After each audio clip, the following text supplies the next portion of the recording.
I never thought I'd be writing something like this. My whole world has been turned upside down, and I'm still trying to process everything that's happened. I'm Lena, 24F, and up until a week ago, I thought I had the perfect life with my fiancé, Adam, 25M. Adam and I had been together since we were teenagers. We met in high school when I was 17 and he was 18. It was during a school fundraiser for the drama club. I was helping run a bake sale booth, and Adam came up to buy a cupcake. He fumbled with his wallet and ended up dropping all his change on the ground. As we both bent down to pick up the coins, our heads knocked together. We laughed it off, and he asked for my number instead of the cupcake. From that moment on, we were inseparable. Everyone kept telling me how lucky I was. Adam was kind, handsome, funny, and seemed like the whole package. He was the star of the school's baseball team, but he never let it go to his head. Instead, he'd spend his free time tutoring younger students in math and science. I fell hard and fast, feeling incredibly fortunate to have found someone so amazing at such a young age. Throughout our relationship, Adam always treated me with love and respect. We rarely fought, and when we did, we always managed to work things out quickly. Like the time during our senior year when I got jealous because he was spending a lot of time with his lab partner, Tessa. I confronted him about it, and instead of getting defensive, he listened to my concerns. He then invited me to join their study sessions, showing me there was nothing to worry about. It was moments like these that made me trust him completely. We supported each other through college and celebrated each other's successes. When I got accepted into my dream university for journalism, Adam was the first person I called.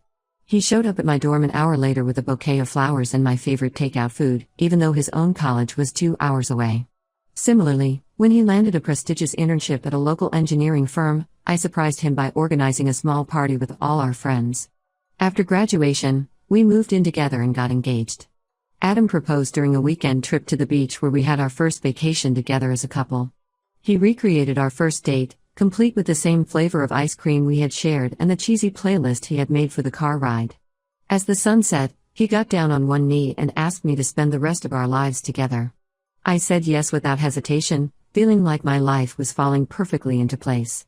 My mom, Rachel, 42F, has always been my best friend. We're incredibly close, like the real-life version of Lorelai and Rory from Gilmore Girls. My dad passed away in an accident when I was little, so it's always been just the two of us against the world. I have vague memories of my dad, his laugh, the smell of his aftershave, and how he'd swing me around in circles until I was dizzy with laughter. But mostly, I know him through the stories my mom tells. Mom was only 18 when she had me, and 20 when Dad died. She put her own dreams of becoming a teacher on hold to raise me, working multiple jobs to keep us afloat. Despite the hardships, she always made sure I felt loved and supported. She'd stay up late helping me with school projects, even after working double shifts. On weekends, we'd have movie marathons with homemade popcorn or go on adventures exploring different parts of our city. As I grew older, our relationship evolved into a friendship. We'd share clothes, gossip about boys, and later, my relationships, and confide in each other about everything. When I started dating Adam, Mom was thrilled. She'd always said he reminded her of my dad, kind, reliable, and with a goofy sense of humor that could make anyone laugh. Mom dated on and off over the years, but nothing ever really stuck. There was Tom, the accountant who was nice but painfully boring. Then came Marcus, who seemed great until we found out he was married. Each time a relationship ended, Mom would shrug it off, saying she had everything she needed with me. I always felt the mix of guilt and gratitude, happy to be so close to her, but worried that I was holding her back from finding love again. About 4 years ago, Mom dropped a bombshell on me. She was pregnant. I was shocked, to say the least. Mom was 38 at the time, and while I knew she had been casually dating someone, I hadn't even met the guy. She told me over dinner at our favorite Chinese restaurant. I remember choking on my food when she said the words "I'm pregnant." At first, I thought she was joking, but the look on her face told me she was dead serious. She was stressed and worried about having a baby at her age, especially since she'd had me when she was so young. She kept saying things like, "I'm too old for this," and what was I thinking? I could see the fear in her eyes, mixed with a hint of excitement she was trying to suppress. I decided to support her fully. After all, she had always been there for me, so it was my turn to be there for her. I went with her to doctor's appointments, helped her set up the nursery, and even organized a small baby shower with her closest friends. Throughout the pregnancy, Mom never really talked about the father. When I asked, she'd brush it off, saying he wasn't in the picture and it was better that way. I didn't push, figuring she'd tell me when she was ready. 9 months later, my little brother, Ethan, was born. I was in the delivery room, holding Mom's hand as she brought him into the world. The moment I saw him, with his tiny fingers and scrunched up face, I fell in love. He had Mom's nose and a full head of dark hair. I promised myself right then that I'd always be there for him, just like Mom had always been there for me. I helped take care of Ethan as much as I could. Late night feedings, diaper changes, babysitting when Mom needed a break, I did it all. It was exhausting but rewarding. Watching him grow and develop his own little personality was amazing. He was a happy baby, always smiling and giggling, especially when Adam was around. Adam was great with Ethan too. He'd often come over after work, bringing little gifts for Ethan or offering to babysit so Mom and I could have a girls' night. We'd take Ethan out for ice cream, to the playground, or to the pool during summer. Adam would toss Ethan in the air, making him squeal with delight, while I watched from the sidelines, imagining our future children. It all seemed so perfect. Last week, everything fell apart. Adam was out with his friends for a guys' night, something they did once a month. I was home alone, binge-watching a new crime drama series on Netflix. I'd been meaning to watch it for weeks, but hadn't found the time with work and wedding planning keeping me busy. Around midnight, my laptop died, and I was too comfortable on the couch to get up and fetch my charger. I remembered Adam had left his iPad on the coffee table, so I grabbed it. I knew his password. It was the date we first met, but I had never really used his iPad before. I always respected his privacy, just as he respected mine. As soon as I logged in, I was bombarded with message notifications. At first, I thought it might be his friends from the guys' night out, maybe planning to extend their evening. But curiosity got the better of me, and I opened them. What I saw made my blood run cold. The messages were from my mom's number, though it wasn't saved under her name. She was telling Adam that she felt guilty and that I should know the truth. Adam replied that he felt guilty too but couldn't bear to lose me. Then came the kicker. My mom said it wasn't fair for Ethan to never know his real dad, and if Adam could live having his son around while pretending to be just a brother-in-law. I couldn't believe what I was reading. My mind refused to process it at first. I scrolled through the conversation, feeling sicker by the second. There were photos of my mom pregnant, of Ethan as a newborn, and more pictures of him growing up. It was like a punch to the gut. All those times Adam had been so great with Ethan, all those moments I thought were sweet and paternal. They actually were paternal, just not in the way I had imagined. I broke down crying, unable to process the betrayal. The two people I trusted most in the world had lied to me for years. They had created a life together behind my back, all while pretending everything was normal. I thought about all the times we had been together as a family, Christmas mornings, Ethan's birthday parties, Sunday dinners. Had they been sneaking glances at each other? Sharing secret smiles over my head? The thought made me physically ill. I waited for Adam to come home, wishing I was strong enough to confront him calmly, but I couldn't hold it together. I paced the apartment, alternating between crying and feeling numb. I looked at photos of us on the walls, remembering the moments they captured, our college graduation, our engagement, holidays with my mom and Ethan. Each memory now felt tainted, like a beautiful painting that someone had thrown acid on. When Adam walked in around 11:30 p.m., I just handed him the iPad with the messages open. The color drained from his face. He looked like he might be sick. "Lena," he started, but I cut him off. I demanded an explanation: when, how, why. He didn't want to talk at first, but he knew he had no choice. Apparently, it all started a few years back when I was on a girls' trip with my college friends. We had gone to Miami for a week, a last hurrah before we all started our new jobs. Adam and my mom had dinner together, which wasn't unusual since he'd been part of the family for so long. Mom had invited him over, saying she didn't want him to be lonely while I was away. Somehow, one thing led to another, and they ended up sleeping together. They claimed to feel guilty but not guilty enough to stop.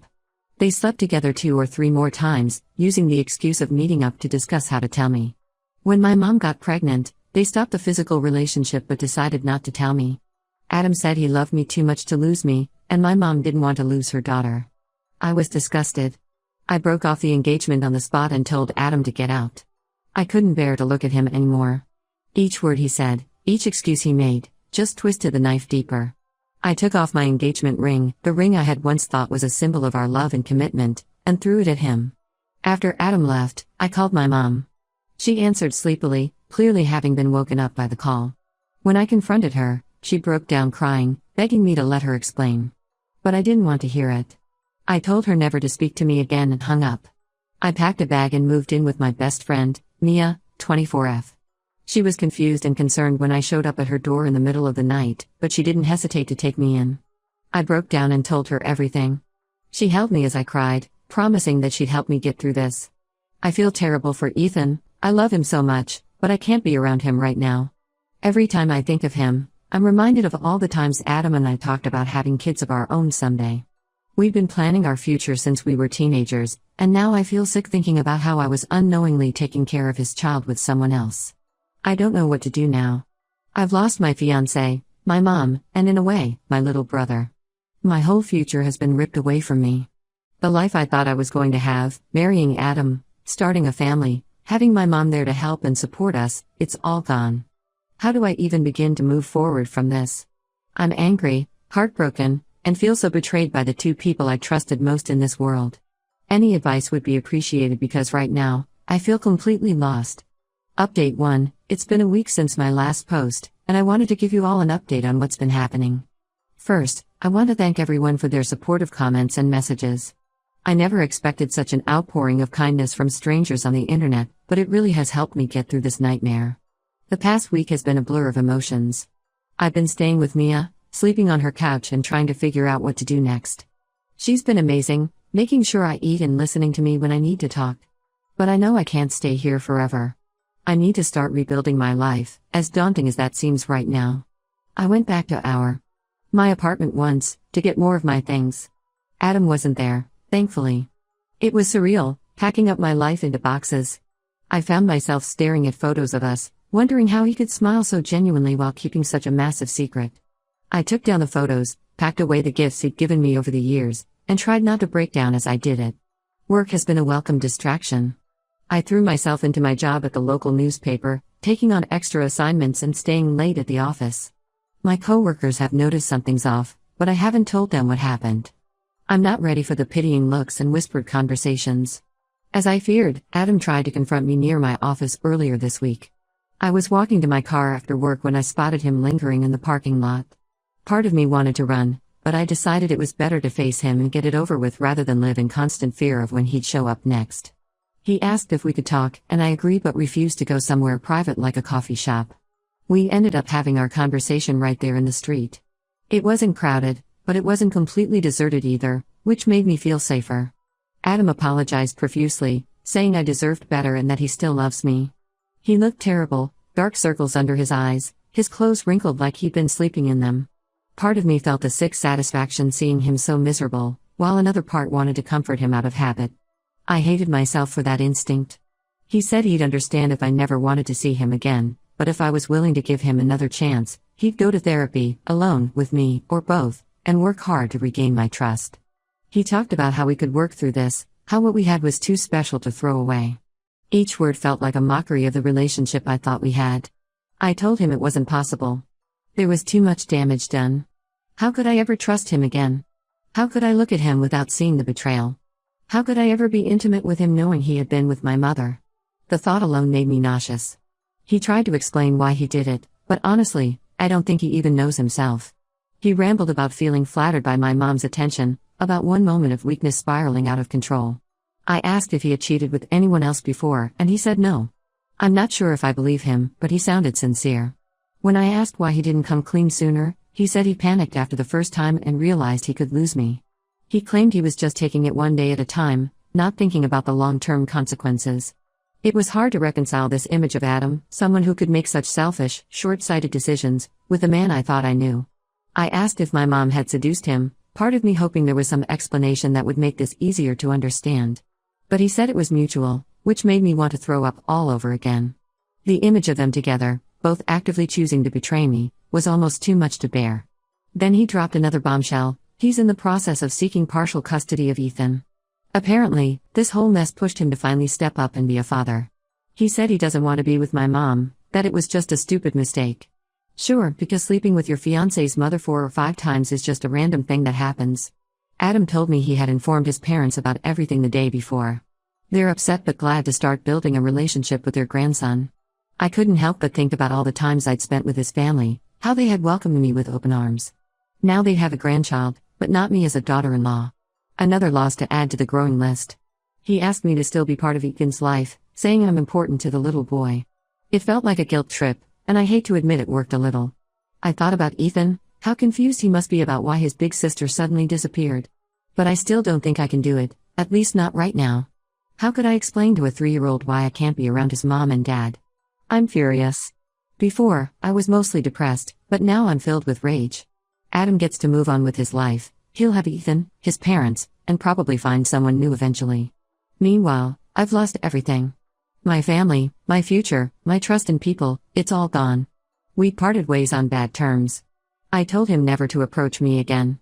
As for my mom, I still haven't heard directly from her, and I hope it stays that way. I don't think I could handle seeing her right now. Every time I think about her, I alternate between missing her desperately and hating her with every fiber of my being. I've been having nightmares almost every night. Sometimes I dream about walking down the aisle, only to find Adam and my mom at the altar together. Other times, I'm back in high school, watching Adam and my mom laugh together while I'm invisible. I wake up in cold sweats, feeling like I can't breathe. Mia suggested I see a therapist, and I'm considering it. The thought of unpacking all of this with a stranger is daunting, but I know I can't keep going like this. The anger and pain are eating me alive. I've decided it's time to do the blasting, as many of you suggested. Today, I'm going to contact my family and friends to let them know what happened. It's not about revenge, it's about being honest and not letting Adam and my mom control the narrative. I'm terrified of how people will react, but I can't keep carrying this secret. I'm still a mess, but I'm trying to take it one day at a time. Some days are better than others. Yesterday, I managed to go for a run and actually felt okay for a few minutes. Today, I could barely get out of bed. But I'm trying, and that has to count for something, right? Again, thank you all for your support. It means more than you know. I'll update again after I've told everyone the truth. Wish me luck. Update 2. Hello everyone. Once again, I want to express my gratitude for all the support and advice I've received. Your comments have been a source of strength for me during this difficult time. As I mentioned in my last update, I decided to go ahead with the blasting. I started by posting in my family's Facebook group, which is mainly my mom's side of the family. I spent hours drafting and redrafting the message, trying to find the right words to explain something so painful and complicated. In the end, I kept it factual and to the point, stating that my wedding to Adam was permanently cancelled because I discovered that he and my mom had a sexual relationship resulting in the birth of my little brother, Ethan. I included screenshots of messages between my mom and me from when I first found out, just to provide evidence.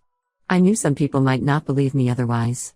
I also made it clear that I won't be having a relationship with either of them moving forward. Hitting post was one of the hardest things I've ever done. My hand was shaking so much I almost missed the button. The response was explosive. My phone was blowing up with calls and texts all day. Most of my family was supportive and shocked. My Aunt Lisa called me in tears, saying she couldn't believe her sister would do something like this. My cousin Jack offered to come over and be there for me if I needed someone. But there were a few who remained neutral or seemed suspicious that I might have misunderstood the situation. My Uncle Dave suggested that maybe there was more to the story and that I should hear my mom out. It hurt to realize that some of my family members were more concerned about keeping the peace than acknowledging the pain I was going through. My grandparents, in particular, seemed to think there must be some explanation, which wasn't surprising given how close they are to my mom. They left a voicemail asking me to come over and talk things through, saying that surely this was all a big misunderstanding. I haven't called them back yet. I'm not sure I'm ready for that conversation. I then posted a similar message on Instagram, using the close friends feature to target our mutual friends from high school and college. This spread like wildfire through our social circle. Many were speechless, saying they never thought Adam would do something like this. Our friend group has basically split down the middle. Some of my friends are completely on my side, offering support and expressing their disgust at Adam's actions. Others are hesitant to believe it's the full story. My friend Sarah, who's known Adam since elementary school, texted me asking if I was sure I hadn't misunderstood something. It stung to realize that people I considered close friends were doubting me during one of the most painful experiences of my life. I told everyone who reached out that if they didn't believe me, they should ask Adam about his custody request for Ethan. That seemed to shut down most of the doubters. It's one thing to claim I misunderstood the situation, but it's hard to explain away a custody battle. Adam has since deleted all his social media accounts. I'm not sure if it's out of shame or to avoid the backlash, but part of me feels a grim satisfaction that he can't just pretend everything is normal. Our mutual friends have told me he's gone completely off the grid, not responding to calls or texts. His parents called me yesterday. They were kind and apologetic, but it was clear they'll be supporting their son through this. They're upset with my mom but unsure how to handle the situation with Ethan. I could hear the conflict in their voices, They've known me for years, treated me like a daughter, but now they're caught between their son and the woman they thought would be their daughter-in-law. They tried to give me information about the custody proceedings, but I shut that down quickly. I told them I don't want any information and that I need distance from all of them, especially if they're going to support Adam. It was a painful conversation. These were people I loved, who I thought would be my family. Now they're strangers, connected to me only through betrayal and heartbreak. Both Adam and my mom have been trying desperately to reach me since the blast. They've been calling and texting from different numbers, to the point where I had to put my phone on silent. It's exhausting, constantly being on guard against their attempts to contact me. My mom sent me a long text from an unknown number, and it was weird, to say the least. She accused me of being cruel and said she didn't raise me to air our dirty laundry like this. The hypocrisy of her statement was astounding. She raised me not to sleep with my daughter's fiancé, but apparently that lesson didn't stick. She claimed I didn't have the whole picture and then said something that confused me even more. Apparently, the reason she slept with Adam was that he reminded her of my dad. She said it was grief and that she didn't mean to use him to heal her pain, but she wasn't strong enough to resist. I don't even know what to make of that. Does she mean Adam looks like my dad? Or that his personality is similar? I've seen photos of my dad, and while there are some similarities, they're both white with brown hair and blue eyes. It's not like they're twins or anything. This revelation has thrown me for a loop and, despite my better judgment, makes me want to confront my mom just to understand what the hell she means. But I know engaging with her right now would only lead to more pain and confusion. I'm trying to stay strong and maintain the no-contact rule I've set for myself. I'm doing a bit better emotionally. I'm not crying every hour or fantasizing about revenge, but I'm still deeply sad and upset. It feels like I'm living in some cruel joke or a bad dream that I can't wake up from. I keep expecting to wake up and find out this was all a horrible nightmare. I've started seriously considering moving to a new city or even abroad. I'm planning to take a few days off work to research job opportunities and really think about my next steps. It's terrifying, but I know I need to start moving forward. The thought of building a new life somewhere else, where nobody knows me or this story, is both frightening and appealing. Update 3. Hey everyone! It's been a while since my last update, and a lot has happened. I want to thank you all again for your continued support and advice. It's been a lifeline during this nightmare.